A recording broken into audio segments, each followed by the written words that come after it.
a lot of us are out here serving up bad experiences, okay? And not just with our clients. Sometimes we are serving up bad experiences with our friend groups, serving up bad experiences in our homes. And we are wondering why, we're not getting the results, or, people are feeling alienated, or we're not connecting. And a lot of times it's because we are not sensitive to how others are experiencing us.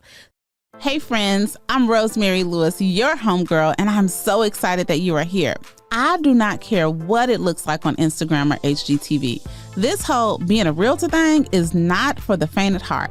In 2017, I quit my job as a teacher to follow my real estate dreams and quickly found myself overwhelmed and struggling. Fast forward to today. Not only have I been recognized as one of the leaders in our industry, I have actually grown a business that I absolutely love. I don't care if you're a brand new agent trying to figure out how to get started, or a veteran feeling overwhelmed and just stuck.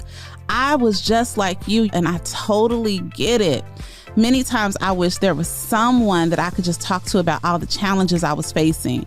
And that is why I created this space just for you. Like best friends do, I'm giving you all the tea related to navigating and thriving in these real estate streets. If I can do it, guess what? That's proof that you can too. Everything's better with friends, so let's succeed together. Welcome to the Real Estate Bestie Podcast.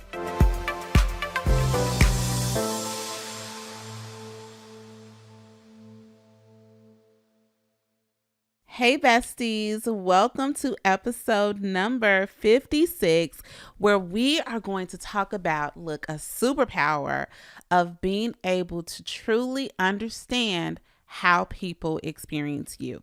But before I get into the episode, first of all, I just want to shout out all of the real estate besties. They've taken this little relationship we got on the podcast to the next level, and they have joined the Real Estate Bestie Facebook group. Now, if you have not yet joined our group, let me tell you something. We're building something really special and magical over there, and I would just love for you to join our community, where you already know it. We believe that collaboration is way better than competition. But for real, we need some good girlfriends other than me. I'm so happy that you are showing up to hear me yap on the podcast a couple times a week. But I definitely want to connect you to some of the amazing women in real estate that I've been able to connect with. So head on over to rosemarylewis.com/Facebook so that you can join us in the Real Estate Bestie community, because let me tell you something. I love being around smart people, and there are a lot of smart baddie women in that group that I am learning from every single day. And speaking of smart people, when I was coming up with the topic for today's podcast, it really rang out because I have a super smart friend named TK. Terrell Knighton. As a matter of fact, TK, he's one of the most coolest, confident cats that I know. So I'm going to have to send him this podcast so that he knows that I'm shouting him out, because this is something that he says all the time, is that we have to be aware about how people experience us. And when I first heard him say this, I didn't quite understand. I thought I kind of got it, but I didn't quite understand until I really thought back. A little polished Rosemary, right? But y'all know that I am legitly from 79th and Elizabeth, and us Chicago girls, first of all, why people always got to say their whole street where they from? But us Chicago girls can be a little, very, very delicate, but I got a little street cred, right? So a little rough around the edges, and my delivery used to be so raw, y'all. Now you get the Jesus version, but can you imagine how this mouth was without Jesus, Lord? And I remember I have an older brother. His name's Reggie. Reggie is about 6 or 7 years older than me, and he is a member of Kappa Alpha Psi. So he's like one of those all about his fraternity guys. So when I got into my 20s, I was finally old enough to hang out with him. And I just remember, to me, I would just be cracking jokes and playing around with him and his his friends. And Reggie would get so annoyed with me because he would say, you are such a ball buster. Like, I can't bring nobody around you because you are just low-key ignorant. And he didn't say it to me like that. And my husband would tell me the same thing. And I would think to myself, like, they are just so sensitive, right? This is just who I am. I say it like it is. I am funny. I'm this, I'm that. And you know what I was? I was making excuses, right? I was saying I was so oblivious to how my antics, right, were being received by not only the people that I didn't know, that I probably was so rude to in our first interaction because I'm trying to crack a joke, but also how I was embarrassing my brother or embarrassing my husband because I was just not aware on how my actions were affecting others. I'm not saying like don't show up as yourself, okay?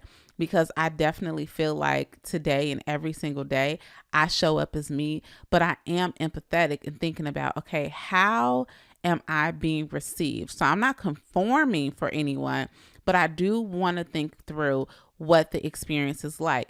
And I just want to tell y'all this, like we all have been in a situation, right? Where maybe you have been to a restaurant and the food was pretty good, but you know what?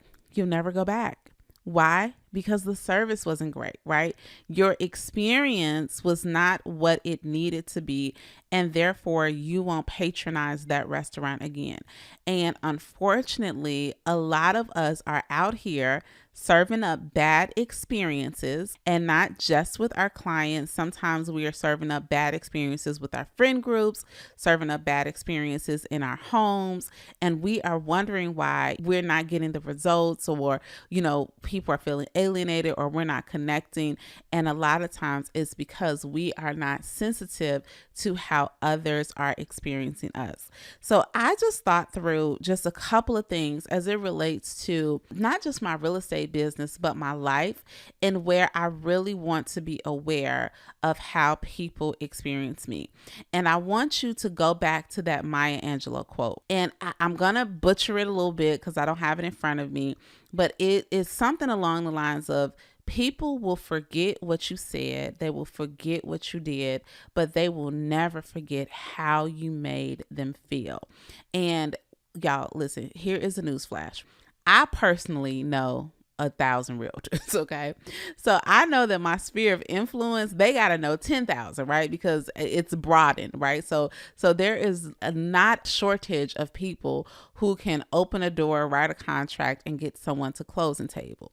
So especially because we are in a market, and I'm not going to call it saturated, but I'm going to say that, you know, we're not lacking inventory in terms of real estate agents. We have to be aware about what type of experience we are providing for not just anyone who we are in business with or doing business with, but truly how are we experienced for anyone that we come in contact with, because anyone you come in contact with has the potential to either be someone that you do get to work with, a resource or a referral, or so forth and so on. So let's just talk about a couple of areas where we can just start to think about what it feels like to experience you. What does that feel like? So I want to start with your mood. Okay. I have a friend that I love, that I really love.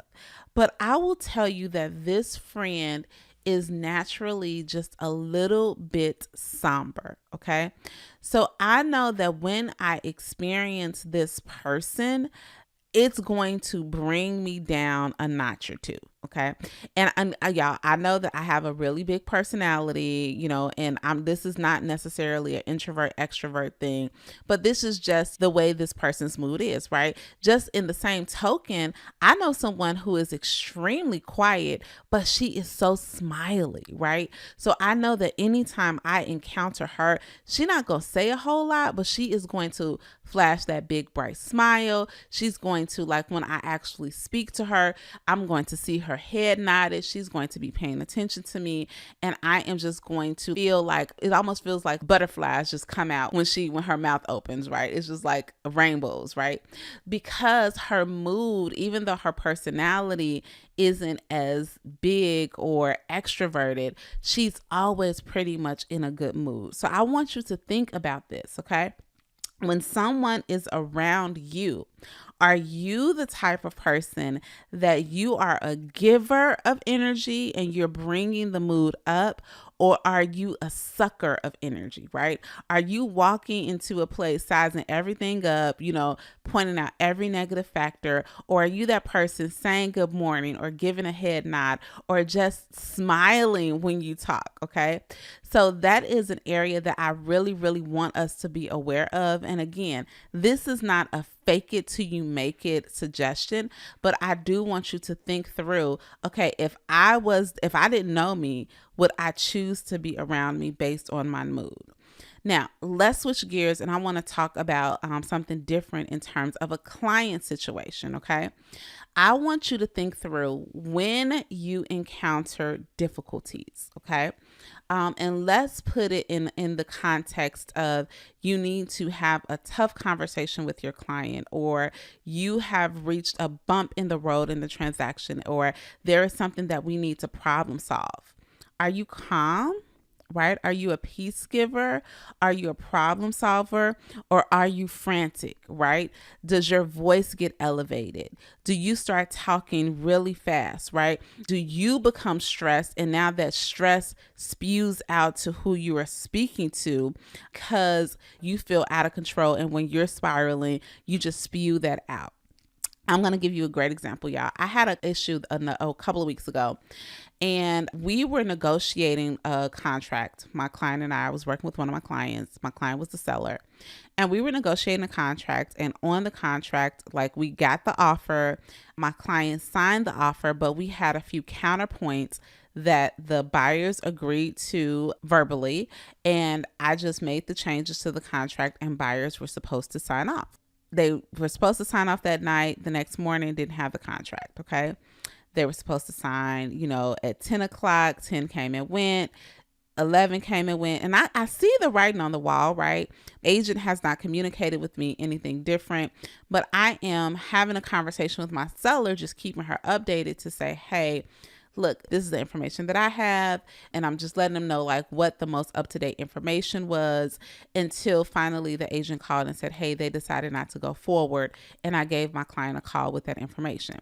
So my client was like, okay, well, what do we do now? Like, what do we do if they don't move forward? And I very calmly said, we sell your house, right?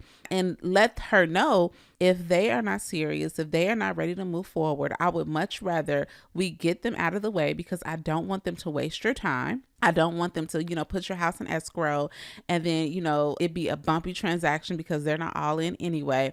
And it'd be a waste of your time, and it's not helping us get to your goal. So for whatever reason, they're not willing to move forward, then you know what? You have a real estate agent who is here. I am your homegirl for life. I'm going to help, and we are going to find the right buyer, and we're going to move on. Now, I wish I could tell you that I was that collected and calm, and that would have been my agent experience some years ago, right? Because I probably would have been panicked. I probably would have been calling my agent, like my client, like, oh my God, they didn't call me back, or stressing out the agent. And everyone is frantic because of me not being able to manage my feelings. So me not being able to manage my feelings would have resulted in an unpleasant experience for everybody involved, including myself. Okay. So I want you to think about that for yourself when you are encountering challenges on a transaction. Y'all, one of our best superpowers, I am not talking about things that we should disclose to our clients and don't, but sometimes they don't need to know every time the other agent was a jerk, right? They don't need to know about every nook and cranny that we had to get through to get them to the closing table, because what may happen is that we may be planting seeds of doubt for them that wouldn't be there if the experience was different. So I'm just going to encourage you to really, really think through, what is your natural cadence in difficult situations. And if you are newer, right, and you haven't had or you have just been blessed and you haven't had a difficult situation on a transaction before, I just want you to think about through your life, right? And you got a ding on your car.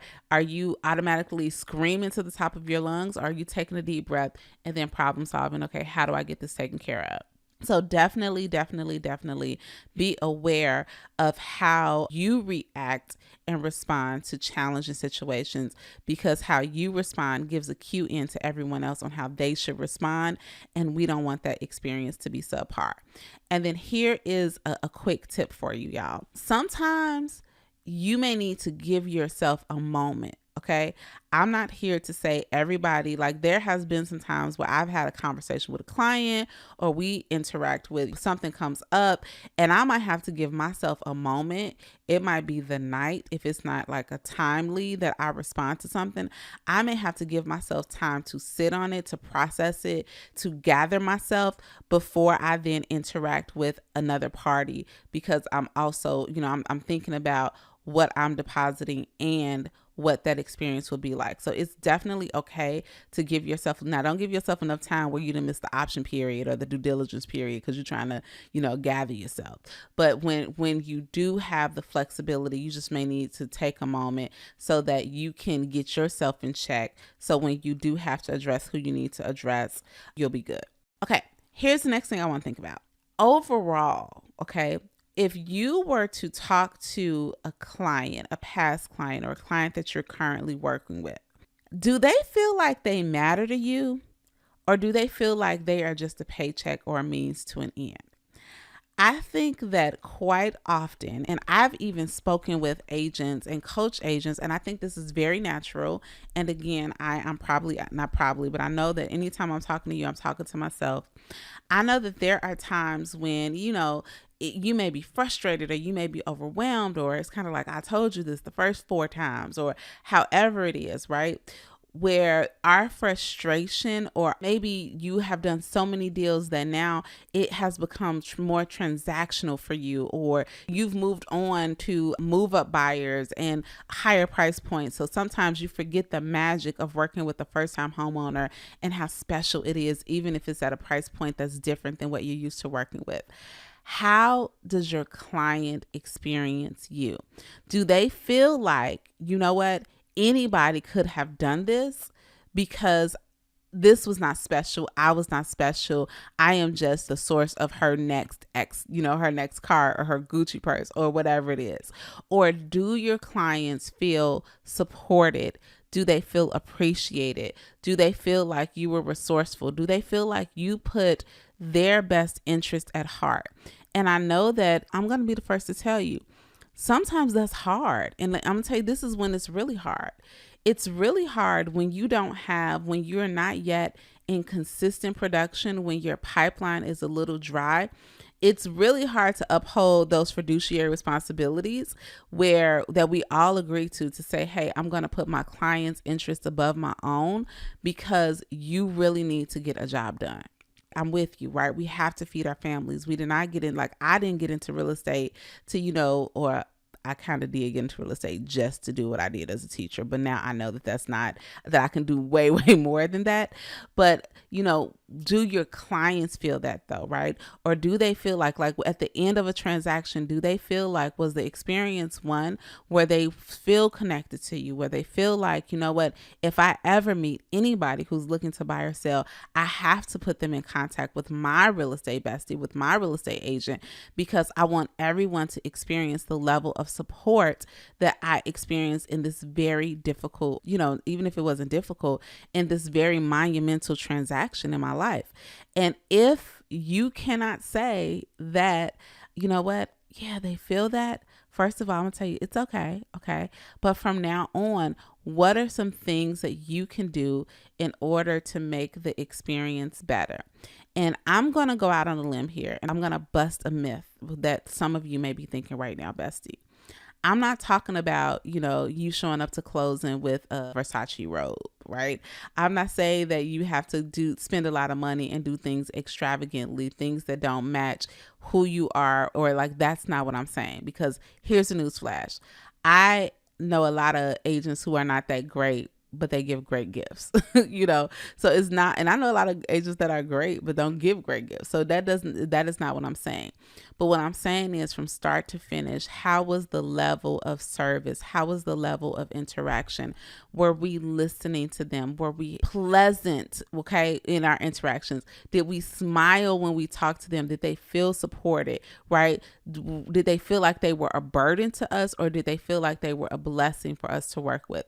So we need to be very, very, very, very, very aware of that, because when you're not aware of it, let me tell you what's going to happen.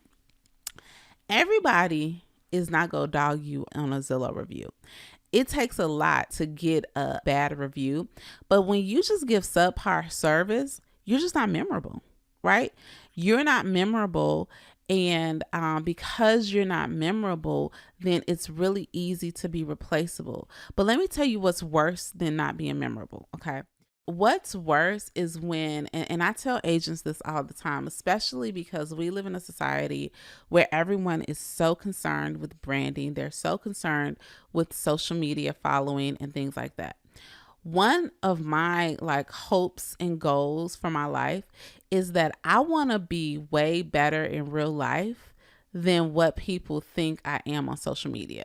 And don't get me wrong, what you see is what you get. I'm not posting anything that is not a true reflection of who I am. But I would hate for somebody to meet me in real life and say, "Oh, you were so much nicer online." And what's funny is, a couple of months ago, it's probably 7 or 8 months ago now, my husband and I had a local networking event here in Dallas, and a real estate bestie who listens to the podcast, Monica, came through. She was so sweet. Monica, if you're listening, hey girl, hey.